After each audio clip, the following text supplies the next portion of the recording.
I used to engineer rappers. Before we get, because we're going to have a full conversation about you. Yeah, but before we do that, I used to engineer rappers. You did, eh? I used to rap, right? Yeah, I know you used to rap. I remember. I seen the real Toronto, Catch me on Spotify. You know what I'm saying? But like, no, not just the real Toronto. Yeah. I'm talking about like, I had a multitude of mixtapes. I got 5 albums. Like, yeah. Okay. And some of that stuff I recorded myself. Mm-hmm. I used to record at a community center called the Christy Ossington Center. Christy. Okay. Yeah. And then I'd go in there and record myself in the morning before the kids get there around midday or so. Mm-hmm. And then for the rest of the day until like 5 o'clock, I would just record different cats, show them how to fucking count bars, all types of shit. What program were you using? I was using Pro Tools. Yeah? Like a 2009 version of Pro Tools. Okay. You know what I'm saying? And it's funny because I learned to use Pro Tools from standing over other engineers' shoulders, watching them. Yeah. You know what I'm saying? So it's a good thing to be speaking to another rapper. You know what I'm saying? Yeah, just so you know, when we have conversations or when I have conversations with artists, we talking rapper to rapper. Yeah. Even though I'm retired. Let's get into shit. Right?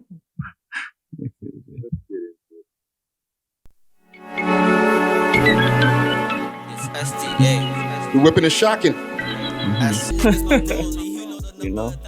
Man's talking sick right now. Yeah, man. We got an interview of the evening going down. Big salute to all the people who are in the viewing audience who are watching this here. Do all that regular YouTube stuff, the like, the subscribe. And, salute to our sponsors, Astro Pink, always keeping me good with that type good stuff. And hit them up on their website, myastropink.com, or on Instagram, astro_pink. But I got a guest here that I've been watching from the beginning of when I started doing this podcast. Started doing this in 2017. Yeah. Okay. And from the time I started seeing, started connecting to some of the younger artists out there. Yeah.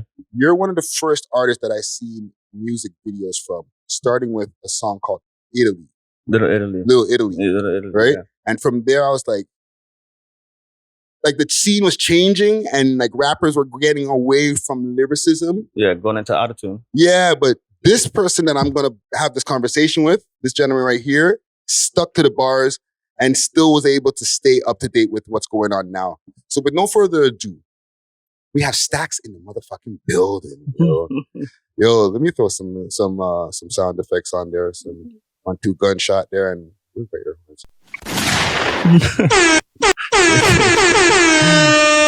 So talk to me, fam. How are you? Mental health. How's your summer been? And how are you feeling, bro?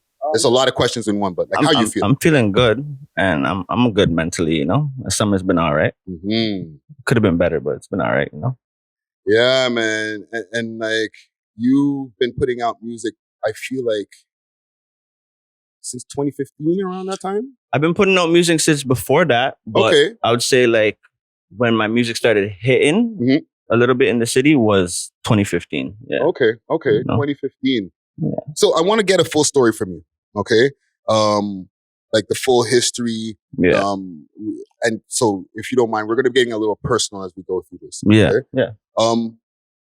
From what I'm seeing from lyrics and stuff like that, I've been doing lyrical breakdowns. Okay. Yeah. Dixon, is that the area you grew up in, stuff like that? That's the area I grew up in. Yeah. Okay. Both parents in the household? No. So talk to me. What was the household like? Siblings? You had the older brother, but I'm the youngest. I'm the youngest of my family. Okay. I lived with my mom growing up. You know what I'm trying to say? And yeah, my dad he was around, but he wasn't really around. Yeah. So even around when you were growing up and stuff like that, getting into school and stuff, right? Were you a good kid in school? Were you a sports guy, shy guy? I was a sports shy guy, just playing basketball. I was more I was one of the popular kids, but I was still a sporty shy guy. I don't know how to explain it, Yeah, I was a baller. I was probably the best in my school. Whatever school I went to, I was either the first or second best. You know what I'm trying to say? So whatever school you went to more than one school? Yeah. So how many schools did you go to? I've been to Whoa, you got a count in your head? Yeah. Like if we're talking elementary, like from the time you were getting into the high school time. High school time. Oh, high school. I went to one school. Okay. The same school as Anthony Bennett, the ball player. Yeah. Did you play with him at the times? He played on the senior team. I played on the junior team. Okay. I'm trying to say, yeah. So you probably were knocking on bare chicks in school too, because you're a tall nigga, bro. Yeah. You know, I wasn't really in school like that. That's the thing. You know what I'm trying to say? Like around high school times is when I was getting more caught up in like charges and stuff like that. But like I would go to school, but I wasn't in school more than I was supposed to be. Like, okay. You know what I'm trying to say? Yeah. And I would say like it's by me being on the basketball team, it was more of my skills that got me there, and like me being in class a little bit. You know what I'm trying to say? Mm-hmm. Yeah. And you know, just to delve a little bit deeper, because I think this is really interesting. Like, I feel like high school is a really formative time. This is when a lot of people get to meet each other. Mm-hmm. Like, you know, you develop some certain things that you have in your way of being, as well as like friends that you might like develop from back then to now, right? Mm-hmm. But like when you were in high school and you were having like issues like staying in school, yeah, were you getting support from teachers, like, or was it just like do whatever the fuck you want? I was getting support from my coach. You know, tell me like if you don't go to this class or for this certain test, you're gonna get kicked off the team. Yeah, you know? Yeah. And was it like having a hard time focusing because there was so many different things going on outside in the hood and stuff like that? Like, you know, distractions. Distractions, because like I just wanted to get money. I never came from like a wealthy family. You know what I'm trying to say? So I just wanted to get money, and that's more of what was on my mind, because my older bro was doing time. You know what I'm trying to say? And he's like the guy who like raised me type shit. You know what I'm trying to say? Yeah. So at that time, I never really had no guidance. He wasn't out to tell me, yo, go to school type shit. Yeah. You know what I'm trying to say? So, yeah. And like, were your parents aware that you were having like issues focusing on school? Yeah. They're aware. They're aware still. Yeah. So what about even like as you were growing up and you start getting into music in those years? 50 Dipset. Am I in the right direction? Yeah. Give me some more, man. That's what I came up listening to. I first started recording music when I was about probably 10 or 11. Really? Yeah. Me and my cousin, we went to a dollar store, got a dollar store mic. And I don't know if you remember on the PCs back then, they used to press start, and then there would be like a record button, like you could record, you know? Yeah. So we put the 2 speakers and then have the dollar store mic right there, and then just start recording, you know? Whoa. Yeah. And I don't know if you remember iMeme. No, I don't. It was like back then. It was like the SoundCloud for back then. Okay. So you just put music. I used to just upload on there.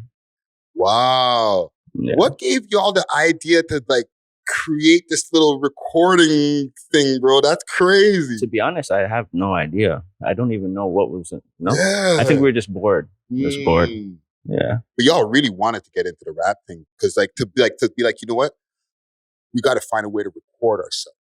Like that's a thing, fam. Yeah, that's a thing. But at that age, I don't think that's what was on our mind. You know, that wasn't on our mind. You know? Okay. Yeah. Okay. And you know, even you mentioned, and I've been, like I said, I've been going through the lyrics. I read it. I heard a lyric you said, I jumped off the porch in 2003 with the year of the blackouts. Yeah. You know what I'm saying? Yeah. So, and you know, we've all jumped off the porch at some point in time. And I'm not going to go into like what you were doing in the streets and all that. But what comes with the streets is sometimes obstacles. Yeah. Right? Can you tell me about some of those obstacles that you might have had to deal with, incarceration, stuff like that? At what point though? Like just like any time coming up in the streets where you're like, you know what, this is a memorable one. You know what I mean? Because you can get little Davids and little easy shit, but then there's one sometimes where you're like, yo, yeah, this time, and please pass the stat. A time where you're like, yo, we're wilding, man. We need to calm the fuck down. Yeah. Now, there was a point in time where I was getting charged left, right, and center by the Peel police, you know. they wouldn't leave me alone type shit. And like, I never really did like a long stretch in jail. The longest I ever did was as a young offender, 2.5 months. Okay. You know, my mom would always come and bail me out type shit. Yeah. So like, I just kept getting breaches, then a new charge, breaches, then a new charge. You know what I'm trying to say? Until like, I realized that's all me and my friends are going through. You know what I'm trying to say? So I'm like, who's going to be the one to stop it? Like, who's going to be the one to like, fuck it. Like, yeah. And yeah, I just had to, you know, smarten up a little bit, you know? So you mentioned that you were rapping before 2015. Yeah. Was STACCCS your name always? STACCCS was my name always, but I spelt it different. Okay. That's it like STA? STAXXX. That's why like when I say songs, I say STAXXX, you know? I keep that there, but I changed it from XXX. So I felt like it looked immature a little bit. I don't know. Okay, and did you have to like do some change? Because like I know, and you know, from to speak from my personal standpoint, like I had to make some changes. I went from Friday, aka Ricky Dred, to just Friday Ricky Dred, and I had to start up a whole new profile on my iTunes and shit like that. Yeah. Because like there was already something that was out under one name, right? And like I say that to say, when it came to you, like were you like uploading YouTube videos, maybe SoundCloud under STACCCS, and then had to change over and like get people to get used to that? The songs that people more know of me are under the STACCCS. Okay. You know what I'm trying to say? But I still have songs out there that are STAXXX. Yeah. On SoundCloud and YouTube. Shit. Yeah. You know? I needed to dig deeper to find those ones. Yeah. You know what I'm saying? Yeah. So then you came up in the era of spitting ain't no melody raps. Yeah. You know what I'm saying? Why is it so important to stick to the bars, fam? You're a young cat. Right? Yeah. Well, I don't know. It's just how because I grew up in the city. I grew up looking at the real Toronto. I grew up looking at Rap Sheet DVD. All they were doing was rapping. You know what I'm trying to say? Yeah. G-Lock, A2H, Wave, from Sam G in the East. You know what I'm trying to say? Everybody was just rapping. You know what I'm trying to say? Like I could go to the studio and try to do something new, but I feel like that wouldn't appeal to the people who've been listening to me. You know what I'm trying to say? Yeah. I don't know. I just like spitting bars. I don't feel like singing is for me.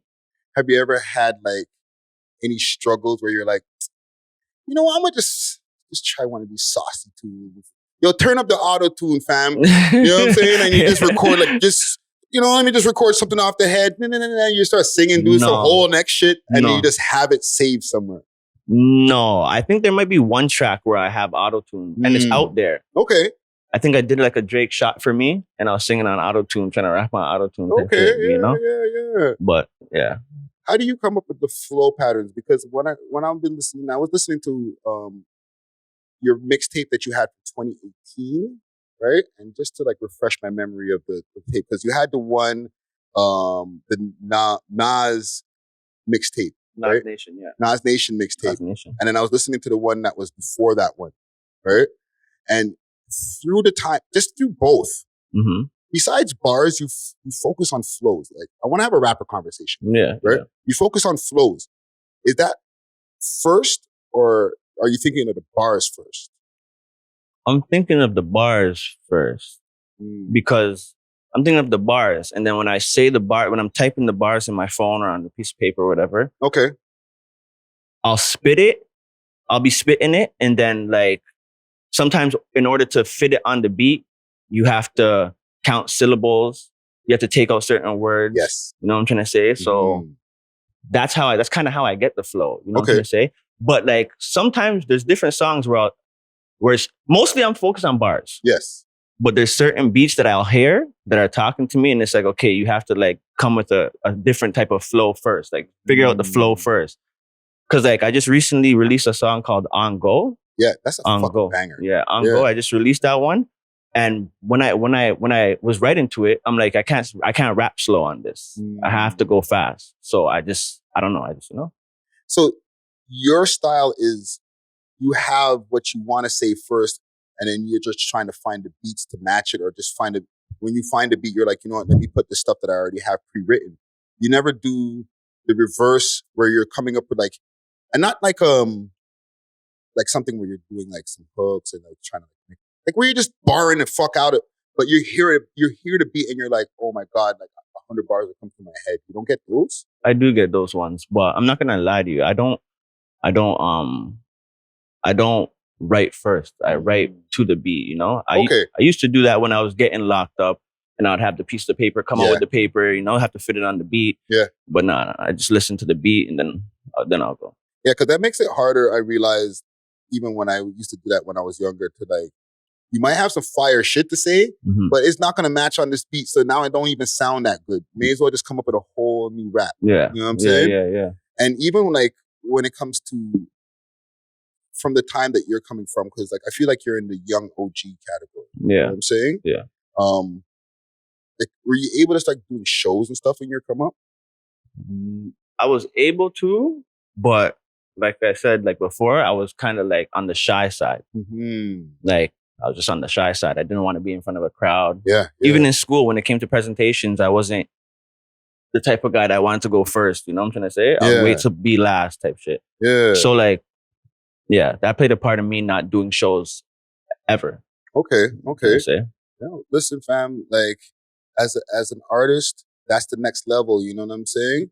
Where you start getting on that stage and like really getting hard tickets sold. I hear Russ talking about that a lot, you know what I'm saying? Having that internet presence, but are you able to sell hard tickets? Yeah. And I feel like you are developing a fan base because you're a rapper, that if you say, you know what, I'm going to be performing here, you'll have at least a few hundred people, at least a few dozen that if you're performing with a few other people, that are going to be like, yo, I want to go see his shit because you're saying stuff in bars. Yeah. People receive that. Yeah. You know what I'm saying? Sure. Even with that being said, like, is that ever intentional where you're like, you know what, I want to drop jewels in this one, but then today I just want to just rap about it? Yeah. Mostly, it's intentional. It's intentional. Yeah. Like certain beats, because beats talk to me. Like, you know, like, I don't know how to explain it. Like, you know what I'm talking about? Yeah. Beats, they talk to me. So it's like, what am I going to talk about on this beat? Like, is it something that everybody can relate to? You know, like struggle and all that shit? Yeah. Or is it just like bars that make people go like, oh, wow, you know? Yeah. Yeah. Have you ever written something, and like a lot of this stuff, like it's just coming to me because I'm interested in like the process of different rappers, right? Yeah. Like, have you ever written anything and recorded it where you're like, this is too fucking deep. I don't even think I can even release this. Like, I went too deep with this one. Yeah. Those ones though, for me, they work out like the best for me. Like, I'll put them out and people will actually like it. Yeah. You know what I'm trying to say? Like, I will be saying though, like, I'm saying too much deep shit in this one, but like, I'll put it out on SoundCloud and I'll see it go up past like one of those ones where I'm just talking a whole bunch of shit. You know what I'm trying to say? Yeah. Even with the music videos that you were putting out, and like you have videos that are like in the 100Ks and stuff like that, right?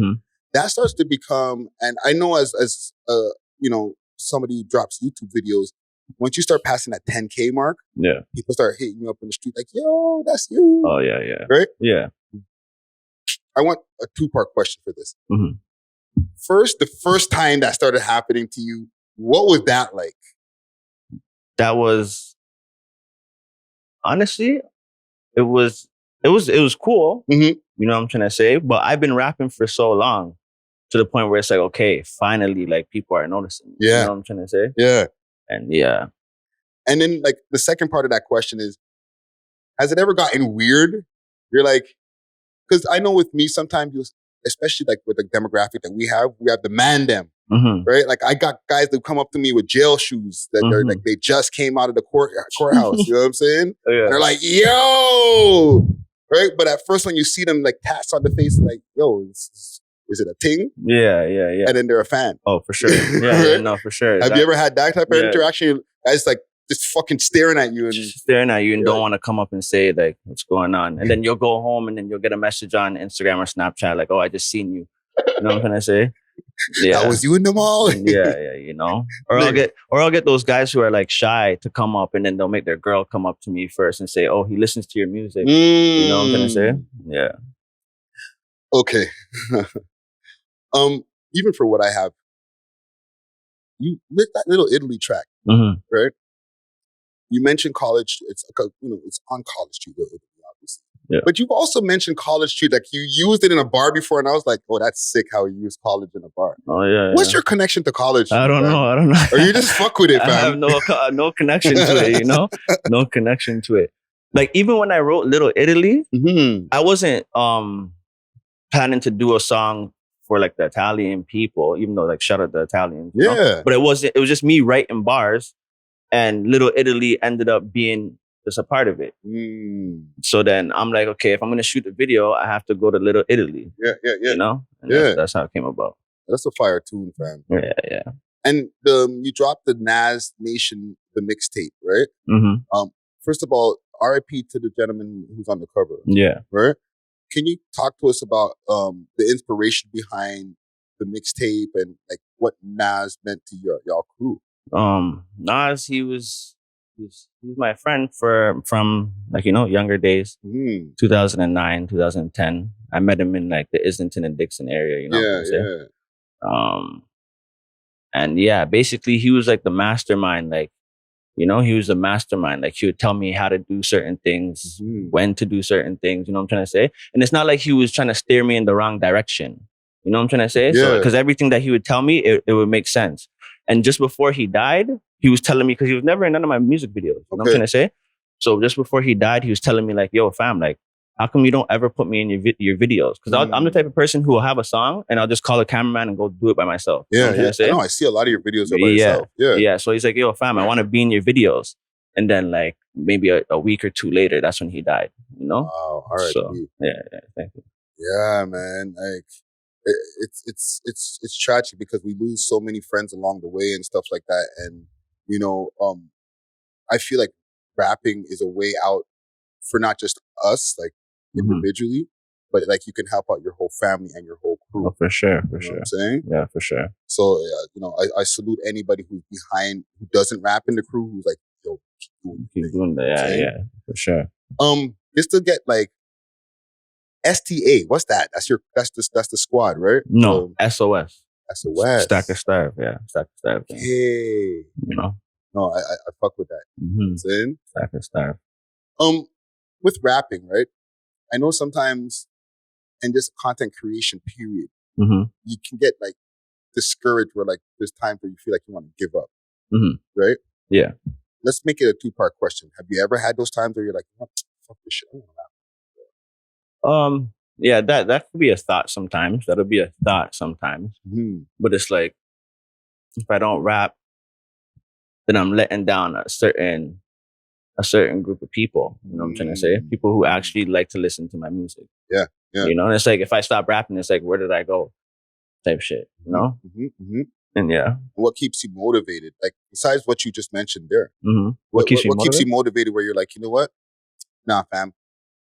I'm going to go make another tune. Yo, call up the studio. Let's book some time. Because I feel like I'm good. You know what I'm trying to say? I feel like I can go places. That's what keeps me motivated. Yeah. And yeah. Okay. Yeah, man. I know it's hard reaching the next level when it comes to this rap stuff, like busting from that underground to becoming like a household name. What are some of the struggles that you feel like it is to like get from underground to, you know what I mean? Getting to the labels, all that. Like, what are some of the struggles that you find for yourself personally in this game? And I ask that because I feel like a lot of people will probably be dealing with the same shit. Right?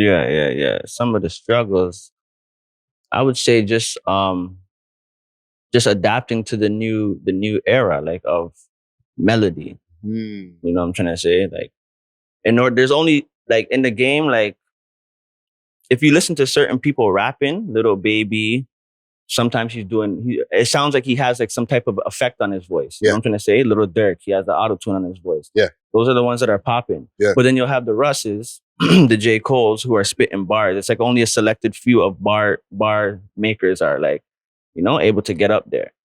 So I feel like that's a struggle, Yeah. What about social media?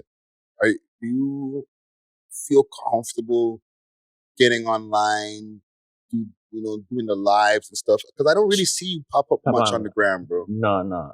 Is it because like you're more of a low key person, or you just don't like fucking with that like internet shit like that?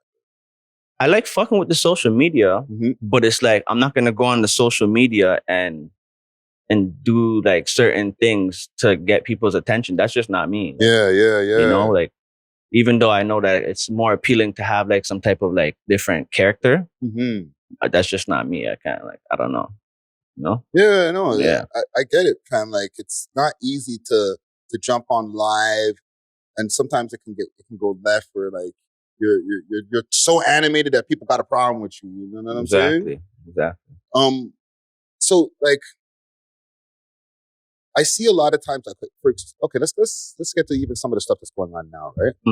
And just quick couple last questions before we end this. We got Stacks in the building. You know what I'm saying?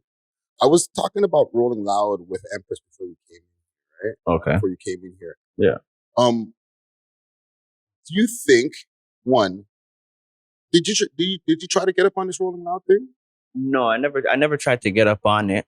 When I seen that, I just felt like I have to just keep dropping, keep working. You know what I'm trying to say? Yeah. I didn't try to get up on it though, because I'm hearing that they had to come to you. I'm not sure how it went, but yeah. Yeah, no, because I asked that because there's a lot of people who did get on the Rolling Loud bill, and then there's people who didn't, right? And I always wonder for the people who didn't get approached or stuff like that, is it like fuck it, I'm gonna just keep on doing my thing, or do people get pissed about this shit? Me personally, I never got pissed. I just got motivated. I just want to keep dropping music, But other people probably would get pissed because we're putting so much money into this music shit, and it's like they feel like they might not be getting the recognition at that point, because Rolling Loud is something big, right? Yeah. But at the end of the day, I would just tell them, like I tell myself, to just keep dropping music. Yeah. Keep dropping music. As far as like even getting to a couple of next levels as that I see a lot of us as Canadian artists have to do you have like States plans? Because I know it's not easy for all of us. We deal with street circumstances over the years. It's not easy to get into the States, but have you made some attempts to go over there and do some stage trips yet? No, not yet. I'll be doing that within the next year or two, to be realistic. Right now I'm just fighting a case right now, right? So that kind of is just on my mind. You know what I'm trying to say? I want to be able to be free as a bird, free before I go and make that move out there. Because if I go out there, then I'm going to have to bring my surety. You know what I'm trying to say? Yeah. And But I plan on going to the States. I plan on going to the UK, more of the UK, because the UK, they fuck with Toronto music a lot already. Yeah. You know what I'm trying to say? I feel like in the States, you can already see certain people going through hard times in the States trying to get that thing. It's like, you're from Canada, like, fuck you. Like, we don't really want to listen to you. Like, but in the UK, they like us already. You know what I'm trying to say? And the slang is pretty much the same too. Exactly. Yeah. Yeah, man. No, that's dope, man. I think we might have covered all the ground that I need to cover now before we come back and do a part 2 at some point. Major or independent? And I asked that because even from what you're mentioning, like this, it's artists that are out there, they're signed. Yeah. Some artists have done well from that, like obviously like a Drake, Weeknd, stuff like that. But then like Tory got off of his label, you know what I'm saying? There's different artists who were, I think Killy just got off of Sony, you know what I'm saying? And he was like, had a hashtag free Killy. So there's some people who make it, some people who don't through the sign, right? Yeah. Would you want to be staying independent or try to sign to a deal at one point? I would want to sign to a deal in a certain way, not like a deal where they're controlling majority of my situation. Yeah. You know what I mean? Yeah. I'm open to signing a deal. You know what I'm trying to say? Because it comes with its benefits, promotion. You know what I'm trying to say, and stuff like that. Yeah. So I'm into that. Yeah. Sure. And as far as just like being an artist, it doesn't limit with just you being a vocal artist or rapper, right? Do you have anything outside of like making music that you want to do artistically? Yeah, at a certain point, I'd like to get into acting. You know what I'm trying to say? Is this water for me? Yeah, that's for you, fam. Okay. Yeah, I'd like to get into acting because I feel like I could do it. I just dropped a video, even though he took it down. I did it with a rapper from Kitchener named Sunny Long. Okay. He's like Asian or whatever. We did a video. We're acting throughout the whole video, you know, running around downtown Toronto. Yeah, it was nice. But he took it down because I feel like he told me, he got discouraged. He's like, fuck this rap shit, you know what I'm trying to say? But that was probably my best, visually, that was probably my best video. You know what I'm trying to say? Yeah. And you said you got the acting bug from that video, eh? Yeah, for sure, 100%. Yeah. Got to get yourself an agent then, bro. Yeah, you know? Yeah, fam. Yo, Stacks in the motherfucking building. There's one thing also I just want to say quick fast on that acting thing too. And I learned from a podcast I was listening earlier to Salute to Rory and Mall. They're interviewing one of the guys from P Valley who raps on the show, right? Okay. However, they're saying that there's people who write them raps, right? And they're not famous rappers. Yeah. So, like a ghostwriter. Yeah. That came to my mind before. I thought about that type of stuff. But I don't know. I wouldn't know how to I don't know how to pitch it to people unless you just DM them and say, oh, yo, I have this track. You know what I'm trying to say? I don't know how to go about it. No, you know, and I'll show you quick fast before we wrap up our conversation here. Because Quentin Miller just had an interview with Rory and Mal as well, right? So salute to Rory and Mal. So I feel like I'm their fucking promo team today. You know what I'm saying? Yeah. But they had Quentin in there, and he was talking about the 10 band story. And what he did is he just sent a bunch of tracks. Okay. And then all of a sudden the tune came back and like, yo. So when it comes to doing that, you make your tunes. Belly does it too. Yeah. He makes a bunch of tunes. Some are for him. Yeah. And like, yo, people are hearing that and they're like, yo. And this is a question I want to ask you as one of my final questions. Somebody hears a list of like 10 of your tunes and they're like, yo, can I get 5 of those? Are you part? Some of the most heartfelt shit you ever said. But let me get those 5. Those 5, and you feel like you want that for yourself type shit. Like, yeah. Are you giving those up?